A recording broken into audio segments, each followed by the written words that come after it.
What's up guys, Sean from the Nerd Lair here. Thanks for tuning into this video. You know, the 1980s are widely considered the golden age of video games. Atari was on top of the world, arcade units were everywhere, and we wouldn't have the games that we have today if it weren't for those older games of yesterday.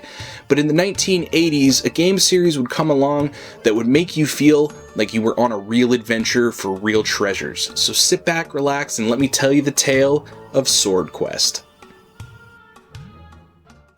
The Swordquest series was developed and published by Atari Video Games for the Atari 2600 video game console. Atari was holding a contest for each game that came out in the Swordquest series, where the winners of each game would win a legendary prize that was worth over $25,000. They were action-adventure games that required the player to move through a labyrinth of rooms, collecting objects from one room and placing them in others. The games were built around finding clues, where you would traverse through Twitch-style mini-games in order to progress to the end of the game, with each game having a different arrangement and theme for each room. Every time you complete a room, a clue will flash on screen corresponding with a page number and a panel number within the comic book that was included with the game. There are 10 words that you have to find with all of these clues, 5 of those words being incorrect. The only way that you're able to figure out which words are correct are finding another clue within the comic book. All of the words that would be correct have a number of letters in them that would equal a prime number. Each one of the Swordquest games in the series were based off of one of the 4 elements: Earth, Fire, Water, and Air. Earthworld was themed after the Western Zodiac, Fireworld after the Kabbalah Tree of Life, Waterworld after the chakra structure, and lastly Airworld, which would have been modeled after the I Ching, also known as the Book of Changes, which is an ancient Chinese divination text. And I say would have because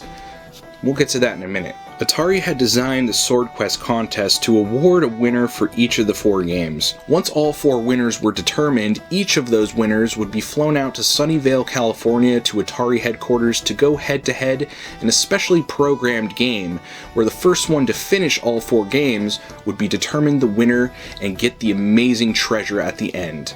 The winner of Earthworld received a Talisman of Truth, an 18-karat solid gold disc studded with 12 diamonds and the birthstones of all 12 of the zodiac signs, along with a miniature white gold sword set atop of it. The winner of Fireworld got the Chalice of Light, a goblet made of platinum and gold studded with diamonds, rubies, sapphires, pearls, and green jade. The winner of Waterworld got the Crown of Life, a solid gold crown decorated with diamonds, rubies, sapphires, and aquamarines. The winner of Airworld got a Philosopher's Stone, a large piece of white jade in an 18-karat gold box encrusted with emeralds, rubies, and diamonds. And the winner of the entire Swordquest contest got the ultimate prize, the Sword of Ultimate Sorcery, with a silver blade that had an 18-karat gold handle covered with diamonds, emeralds, rubies, sapphires that was valued at $50,000.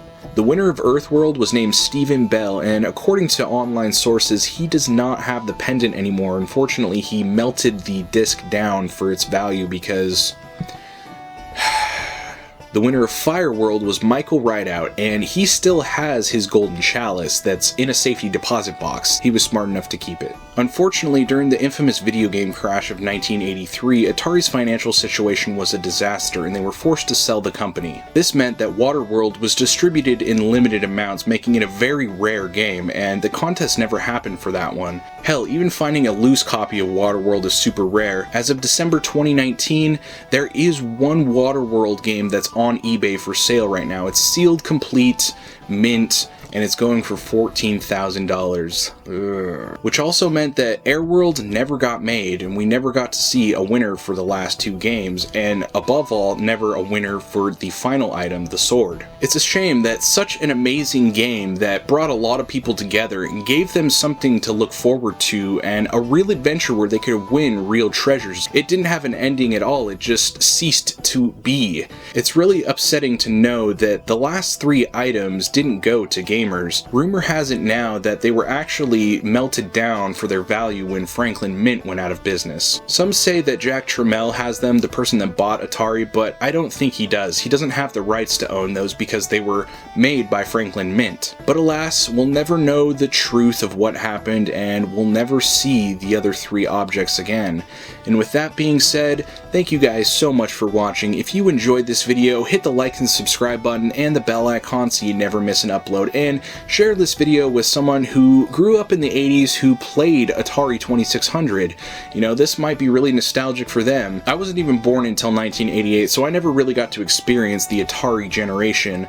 And you know what? This story still holds testament to how amazing those times were back then, because if we're still talking about it now and it happened so long ago, I mean, that's something for the history books right there. So thanks again for watching. I will see you guys next time in the Nerd Lair. Stay nostalgic.